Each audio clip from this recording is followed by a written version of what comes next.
I really wish I could have been there today, but unfortunately, this is a week filled up with teaching obligations, and so I really could not be there. So I'm really grateful to have the opportunity to zoom in and at least make a small contribution to what looks like a really interesting conference. For me, this is kind of an interesting topic as well because most of my life I've worked very much on wildlife and not so much on forest. So the ideas which I'm talking about here are very much sort of a kind of work in progress that sort of I'm having to go beyond my kind of comfort zone into broader areas which are increasingly important. So I don't really claim to have sort of the final kind of insight into any of these ideas.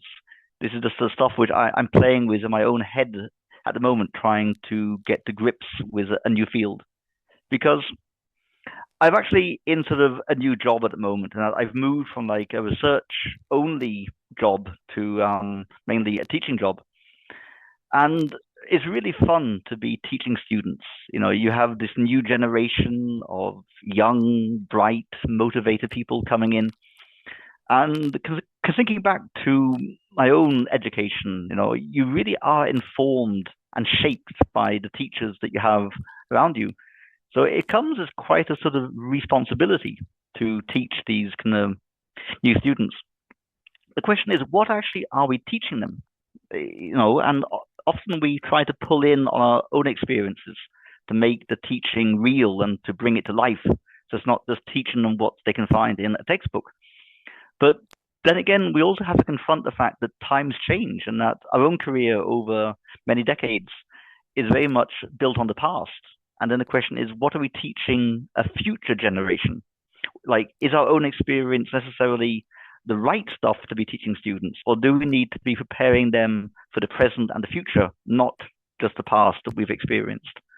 So I find this kind of teaching role a really important place to actually sit down and start thinking about many issues that sort of uh, are quite important, I think, about how to teach and what to teach. So, in terms of this own experience which I've had, I have been very much a wildlife person. And my work has been very much focused on human wildlife conflicts and this sort of elusive quest for this idea of coexistence. Um, we've come really far in terms of understanding conflicts. What we know about coexistence is very much still also a work in progress. And during kind of this work, I've been working mainly on large carnivores and large herbivores. And what is really quite interesting in this modern world where we are often talking about the biodiversity crisis, these are two species groups which actually are doing really well. Like the numbers of, you know, large herbivores, large carnivores, like say wolves or red deer and roe deer and wild boar, has not been higher in Europe today for centuries, perhaps even longer. So, in other words, it's a group of species where we actually are living with a conservation success. And our challenge is very much about managing this success and learning to live with a success rather than the more conventional conservation issue of saving species from extinction. Now, I'm guessing this group of species are the exception. And it's largely because they're very generalistic species. These are all species which have a very wide tolerance for human land use. Like a wolf or a red deer, a wild boar, they can pretty much live anywhere. Um, so these species are very good at helping themselves if we just give them a chance. Now, in this work I've been doing on kind of these wildlife species, the habitat for me has just been basically a backdrop. It's like watching a theater on the stage where you can focus on the actors or the singing, and you don't really pay too much attention to the screen and behind it. But what I'm having to do now more and more is move away from that and start looking at the backdrop as actually something important. Now, when I teach, I'm very much been teaching people about this kind of social aspects of human-wildlife relationships and wildlife conservation. And I've been trying to focus on like an interdisciplinary point of view, mixing in social and natural sciences. But again, I've always found that having a focus on wildlife or on a problem, such as how to deal with conflicts, has been a very good way of integrating multiple disciplinary thinking. It's very easy to get, say, a social scientist and natural scientist to talk together if they can focus on a real life problem. And I think we've come very far in this work in the world of wildlife conservation and human wildlife conflict management. It's also been an incredibly interesting area to work with because just to think about a highlight, like think about the number of wolves today, right? In many people's heads, the wolf is like the symbol of wilderness and untouched nature. And Europe is not the place that you primarily think of in terms of untouched nature. But at the moment, we probably have over 20,000 wolves in Europe, right? And this is has been an incredibly important kind of story. It's a story of a conservation success, but it's a story from which we have learned very many lessons about how to do difficult conservation in a very crowded world. We've learned kind of lessons about conflicts. We've learned an awful lot about coexistence. It really boils down to the fact that you really do need to understand people. You got to understand their behavior. You got to understand their values, their cultures, and their politics. And it's getting to understand the fact that people have very different worldviews. You know, you have maybe 500 million people living in Europe, and they easily have 500 million different points of view as to how nature should be managed and how wolves should be managed and so on. What we have also learned is that we're trying to kind of balance or navigate all of these conflicting worldviews in a period where kind of politics is becoming increasingly polarized. And nature conservation, especially symbolic species kind of like the wolf, have become front and center in this kind of political debate in this polarized world. So that has been my background. The question now then is how much of this wildlife-centric background can I transfer to a new world where I'm increasingly having to consider the habitat or the forest as something important in itself and not just as a background to wildlife conservation. And just to give an example of this, my new job is at a kind of university in Norway, and we have a department, which is called the Department of Forestry and Wildlife Management. But even though it is kind of one department, these are two totally different worlds where the students come in. They either come in on a forestry line or a wildlife line. And the amount of connection between these two worlds is very minimal. And it's kind of striking when you think about how strong the interactions are. Like, for example, if you happen to be a forester, then the wildlife, especially the herbivores like moose, are an incredibly important factor influencing how you manage your forest. But despite these interactions, these two worlds have been kept totally apart throughout our education system. Luckily, this is slowly starting to change, and we are now starting a master's program in sustainable forestry. And I have to teach in here and try and teach some of this kind of human dimension stuff, but not only related to wildlife, but also related to forestry. So this is why it's sort of this new world for me, trying to adapt what I know to a different context. And that's why I put a little help sign there. So what changes when you move from thinking of wildlife to thinking about kind of forests? Well, there's many things there. Many things are new. Rather than dealing with like maybe a handful of species or two handfuls of species, suddenly you're dealing with biodiversity in its full kind of breadth, thousands of species. And certainly, in contrast to the large herbivores and carnivores, which generally are doing well, the state of kind of forests in general is not always doing well. In terms of volume, we have more forest than we've had for centuries again, but it's the quality of that kind of forest which is highly variable, and the state of the biodiversity in those forests is certainly not doing well. So this is new territory to me, dealing with complexity, full biodiversity, and a place where things are not necessarily doing well. But the other aspects of kind of forests are actually remarkably kind of familiar from my kind of wildlife background. Now, you're dealing with multiple stakeholders. You're dealing with very powerful economic interests. You're dealing with lots of conflicts. And lots of conflicts are also making it very high up on the political agenda.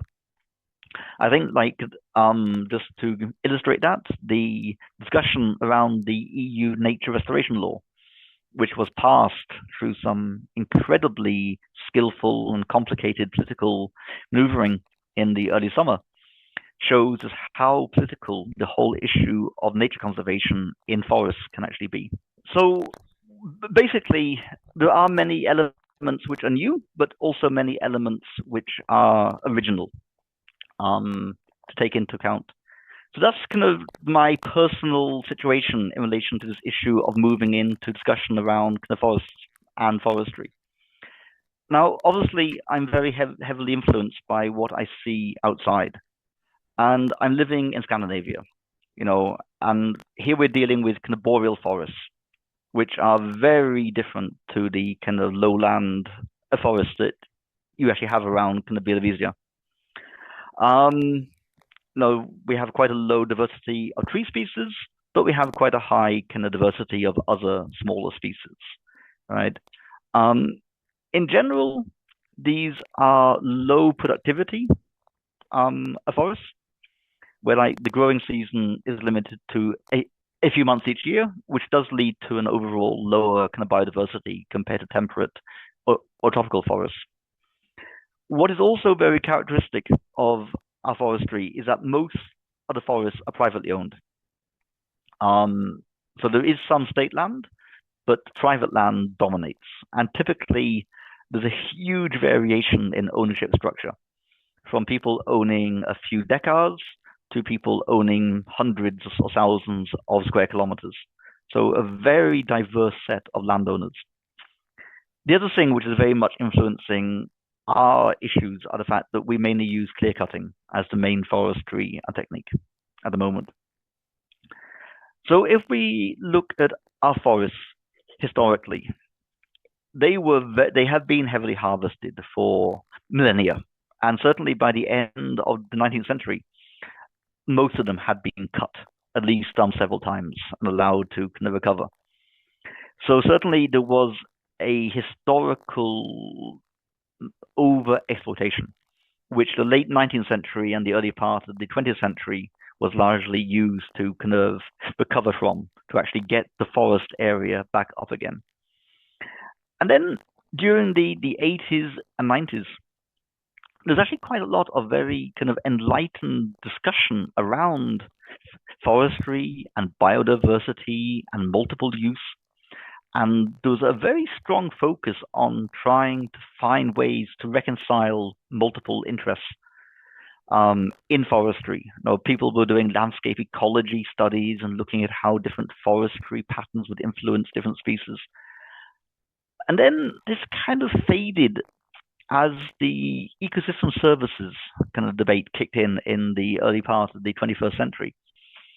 And certainly this led to a reduction of a focus in biodiversity and multi-use, at least a more of a focus on the utilitarian monetary aspects of what a forest can give. And now we've moved into a new kind of political debate, which is the one of bioeconomy. And in a way, this has reduced all of the multiple components of a forest into simply biomass. So a government came out with a bioeconomy strategy about 3 or 4 years ago. And in this whole document, there was not one mention of the word biodiversity. the only product coming out of a forest was actually biomass. So what we can see is that there's been this sort of political and social change in the way that we talk about kind of forests, where diversity and multiple use has been condensed into one metric, which is that of biomass, which is very disturbing in terms of how a debate should be carried on in society. The techniques have also become increasingly mechanized. That sort of, and this has led to a very interesting change because you have these huge costs to buy these kind of big machines, which means that no local forest owner is going to own his own machines. Forestry has become something that you contract, where you get an external contractor who comes in and cuts, which means there's probably no local jobs involved in forestry at all anymore. It's all external actors coming in, they cut, and they move on. Plus, these kind of highly mechanized techniques are incredibly destructive. And I think they certainly have led to a total disconnect between the person doing forestry and the actual kind of forest itself, because it's simply viewed from the air-conditioned comforts of a machine driving cab and not actually involving any hands-on contact at all. You can step straight from the car into the machine, cut a forest all day, get back into the car and go home without ever actually touching the ground. So a forester today has become very much a machine driver. Is leading also to much higher turnovers and much shorter cycles. So that kind of, rather than maybe having a 70 or 100-year cycle, people are cutting much, much younger now. Because again, it's not the size of a tree that you're after, it's simply the biomass. And then they're optimizing this by cutting younger and younger trees, which is leading to much less kind of mature forest, let alone natural forest. Plus the fact that even when it's cut, the change in the way timber is processed today is focusing very much on new products based around kind of biomass and less on timber, which again means fewer local jobs because there's fewer local sawmills. Everything is being sent to some distant place for a much more high-tech and complicated processing. So the result of this has been a total disconnect between people and forests, a total transformation of the whole forest into simply producing biomass for money and leaving very few jobs locally, so that the people who own forest or who live in a forested area really are not part of the forestry process anymore. So just to illustrate, people talk an awful lot about the cultural heritage of kind of forestry in most kind of forest landscapes, right? And we can celebrate, the romantic images of the past of floating timber down waterways and using horses, and celebrating a time when foresters actually lived in the forest and worked there hands-on. And today, it's simply moved over to these kind of big machines that just cut. And what they leave behind is basically a clear cut. Now it's kind of replanted or it's allowed to reseed, and the area of kind of forest changes. But it's the content of what the forest actually means that has changed. That it's no longer a complicated structure with kind of multiple age classes and high biodiversity, but it becomes more and more like a plantation in some way.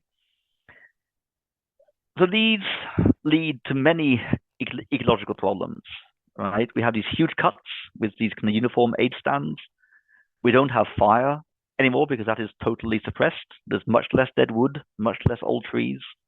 And then all of these other complicated effects like the drainage, the fertilization, the focusing on a limited number of tree species, the construction of kind of forest roads, the increase of erosion and soil disturbance.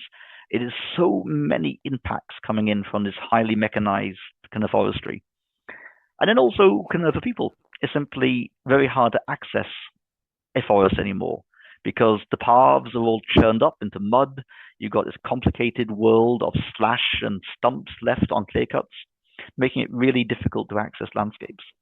So so much has changed with so many negative effects for people and for biodiversity. And this then brings us into why this is happening and the associated conflicts linked to this type of forestry. So on one hand, you have the greenwashing of this type of forestry, because we all talk about the need for the green transition. And this basically means that we have to replace fossil fuels with something else, that we will need biomass. We need organic molecules to build the plastics or the materials that we have been building out of hydrocarbons. We need a different source of fuel. So there is a need to replace the accumulated hydrocarbons, so pumping out of the ground, with some other carbon-based source, which largely is biomass. And most people are looking to forests as the source of this kind of replacement for hydrocarbons. People are talking about kind of using this biomass as biofuel to produce, say, biodiesel and other so-called green fuels. We talk about it as a source of kind of cellulose for building different types of plastic, which are more biodegradable and not based upon hydrocarbons. We need timber for construction. We also use the kind of forest as an arena for energy production. We build windmills and hydropower stations in forests because we don't want to build those in urban areas or agricultural areas. Plus, we also look to the forest as an arena for carbon storage. Now, even within this set of green transition objectives, there's multiple conflicts. For example, can you harvest trees and also store carbon? This is a very interesting sideshow in the Norwegian forestry debate because, politically speaking, our government has been able to come up with a strategy which says the best way of storing carbon is actually to cut down trees. So their strategy is that we cut down trees, use that wood for something like timber, which will have a long life, and then fertilize and grow new trees quickly as a way of maximizing the storage of carbon. This is a real sort of political kind of mental gymnastics of trying to fit a square object into a round hole, trying to get the best of kind of both worlds, where a lot of science is pointing out that the fact the carbon is mainly being stored underground and that the process of kind of forestry is actually releasing far more carbon than will be tied up again. Plus the fact that storing carbon in growing trees takes a long time and will happen on a time scale that will not make much of a contribution to the current crisis. So there's an awful lot of interesting conflicts even within that one set of objectives. But of course, we have other totally different objectives.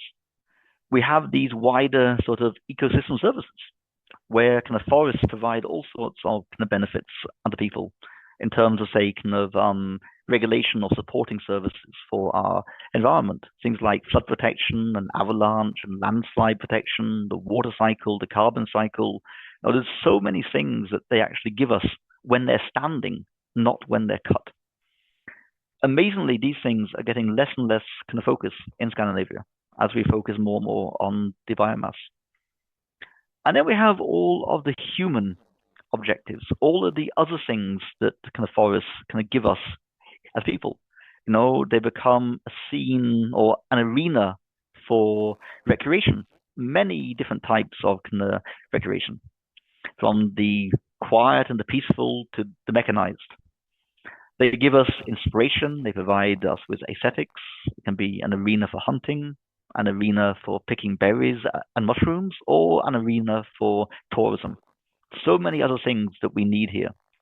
And certainly, I think the COVID pandemic really showed us the value of these local forests and how much they mean to many, many people. And even in terms of kind of rural areas, kind of people living out there, even if they don't own land, are obviously very strongly involved or have very clear opinions about how forests should look, because it means something to them as part of their quality of life.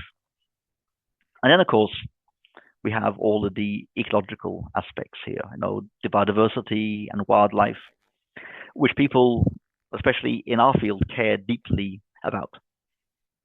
So we have all of these competing objectives, right? We have, the green transition ones like biomass and timber on the left. We have biodiversity on the right. In the middle, we have these supporting services. And then we have kind of carbon and recreation and hunting and so many issues here.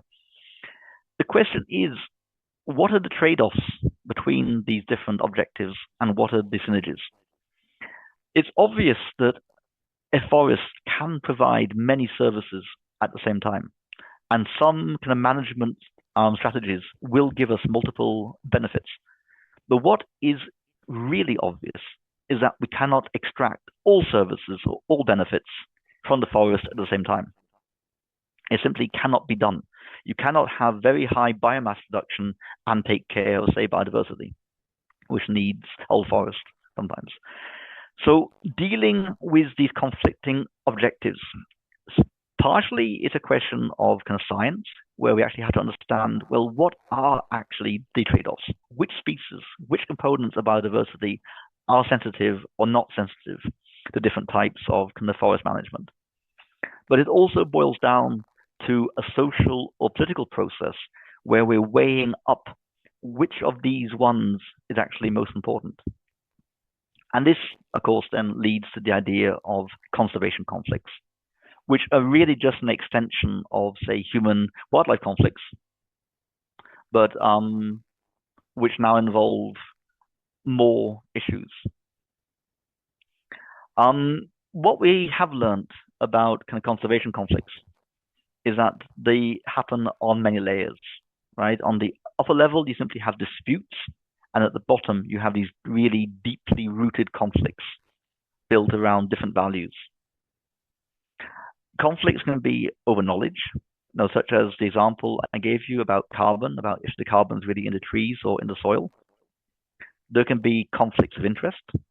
There can be conflicts about power and conflicts of values. So how do we take this forward and build kind of future forests which actually recognize these competing objectives and these conflicts over them? Certainly a starting point, I think, is to recognize that there is a very large diversity of perspectives. Also to recognize that many of these different perspectives are actually legitimate. That it's sort of, just because you are a forester who wants to cut down trees does not make you some type of ecological kind of a demon. There is a need to use forests. We need the products that come out of them. Landowners do have legitimate rights to make money off their land.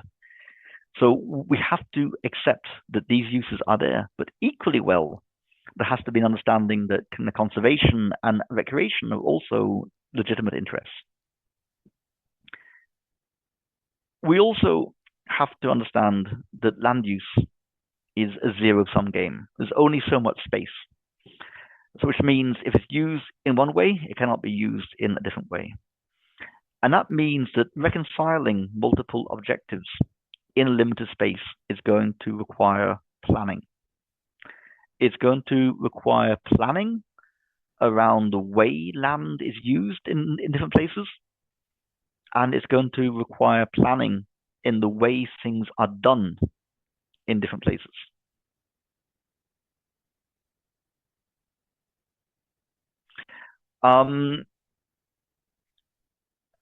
When it comes to land use planning, obviously, in any kind of land use plan for kind of forests, we're going to need protected areas. There's a lot of biodiversity which cannot survive in managed forests and in plantations. So we will always need these non-intervention areas. And we need to treat them like the kind of crown jewels, right? And kind of Białowieża, I think, is one of the classic examples here. That this is sort of an area which is truly important and obviously needs to be conserved as it is as a non-intervention area. And there are other examples like it all across Europe. Sadly, there's very few, but they are there and they need to be conserved. Obviously, in this wider matrix, you're also going to have many other smaller protected areas and protected features, which will provide some elements of those larger forests, but not all. And then we're going to have the rest, the matrix. And like at the moment, I think they estimate around 90 to 95% of European forest is actually managed in some way. And that will probably continue, right? But just because it is managed and used does not mean it has no value for biodiversity or wildlife. It certainly has value. The question is, how can we maximize that value? And largely, that is going to boil down to details of how the land is actually managed. And this is where we have to start talking about silviculture. And this is a world which most kind of ecologists and conservationists know very little about. We don't have the training, we don't have the vocabulary, but there is a huge science out there around silviculture, where they're dealing with 1,000 details about cutting plans, about what trees you plant, about the machines you use, the drainage and the way you build roads, or do you fertilize or scarify, and so on and so on and so on. There's a whole science of different tools out there and techniques. And this creates the possibility to modify and to adjust and to tweak these techniques to try to enhance the biodiversity value of the managed forest. And of course, you have the whole kind of wildlife management area in terms of managing the herbivores out there. But kind of like I said, very few of us in conservation speak the language of kind of forestry or the language of silviculture. We typically speak very much about kind of protection, because that's often the part of it which is closest to our hearts. But protection is only one tool in a very large toolkit. And in a way, it's kind of the easy one. It just says, stop, don't do it, leave it alone, let it do its thing. So it's a very, very easy one to talk about, because simply you just say, stop. So, what I'm arguing is that kind of protection is the very easy tool in the toolkit. But to really engage with kind of biodiversity conservation and forests, we need to be much better at dealing with the much more complicated set of tools which are available inside silviculture. And this means accepting that there are multiple ways of engaging with conservation, that we need to have multiple different approaches, right? Which can recognize that we're having kind of protection and we're having use. We're having a whole gradient of different types of use, everything from no use right through to intensive. Certainly, it would be very nice if kind of forestry could build a new ethic, could move away from the idea that simply is only about kind of biomass. But if we're going to engage with kind of forestry and ask them to build a new ethic, we're not going to get very far if we are promoting the only goals are being protection or rewilding or wilderness. Even though these have a role, that is not necessarily going to be what's going to motivate kind of foresters to engage. We need to start selling values built around stewardship and careful use and respect and satisfying multiple values. So we need to be able to speak to foresters in a language that they understand, which doesn't actually threaten their sort of whole identity. Of course, there's going to be a question of power issues here. You know, we have many different landowners, from the small to the big. We have the state forest, of course, and we have very strong economic interests. There is big money in forestry. And somehow breaking that kind of dominance of both kind of tradition and power is going to be challenging. But it needs to be done in a way which is engaged through conservation, not through war. And this means kind of starting with a certain respect. because what's also important here is to avoid a backlash. And I think in many areas in wildlife conservation, especially say wolf management, for example, we are experiencing very strong backlash. That people are responding negatively to the success of conservation, and we're almost having like an anti-conservation movement. And I think we need to be very careful to avoid having that in forestry. And avoiding a backlash really boils down to avoiding creating fear. That those who are engaged in present practices need to feel comfortable that change is happening, but it's not dangerous. It doesn't necessarily have an economic loss or confront their fundamental values. We need to give people security that change is coming, but change still involves them, that we're recognizing their human needs. The gain from all this is it sounds awfully complicated. Well, the gain is the 90 to 95% of European forests which are not protected. This has a huge scope as a massive arena for biodiversity conservation. It will not be pristine, but it can still have value for multiple species.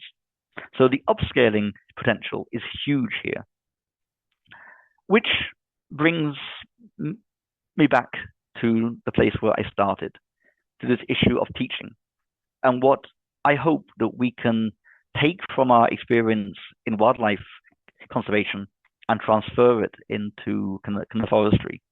That we need to start teaching a new generation of kind of professionals. We need to have ecologists who understand silviculture. In other words, they don't only understand the difference between pristine and destroyed nature, but they actually understand everything in between, the whole gradient, and how different activities can produce different outcomes. Foresters, in turn, need to understand that they have to be sensitive to the expectations of wider society who care about recreation and biodiversity and many other goals, not just short-term biomass reduction. We have to understand that there's multiple stakeholders and in a way foster this movement from what has been so-called sustainable forestry, largely to a more ecosystem-based management. So this is basically, I think, a teaching agenda, is basically building up this idea of mutual understanding that there's different points of view, they come into conflict, but a first point is you begin to understand them, you begin to talk, and then you begin to negotiate. You don't approach this as a war, as like a battle for one side to win or lose. The answer is going to be a compromise. It's just a question of finding a good compromise as opposed to a bad one. So that's all I have to say. I really hope that the sound and the vision allowed some of this talk to get across all the way from Norway to Poland. So thank you.